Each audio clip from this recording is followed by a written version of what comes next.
Good morning mga kasisi. So ngayon nandito kami sa loob ng dollar store dahil may bibili ng aking kapatid. Iba't ibang mga items ang makikita. Tingnan niya.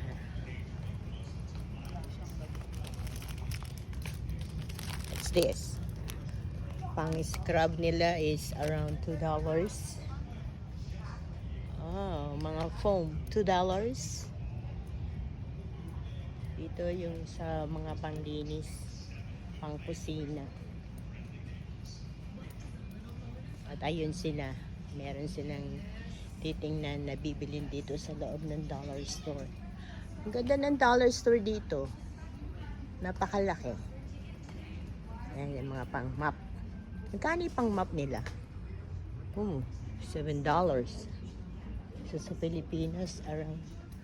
Ay, eto yung ano, pang CR. Aba, mahal na rin, no? $4.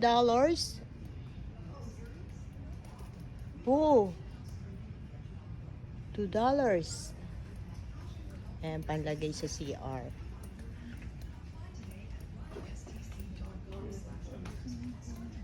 Ito yung mga laundry basket.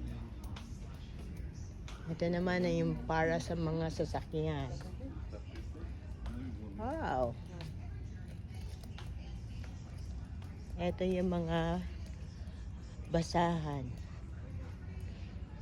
Bibili kayo mga pamunas? Magkano yung mga basahan? Pamunas ng kamay. Lo, dalawa lang $7. Eto. Tatlo, $8. Mahal pala dito, no? May mura, may mahal.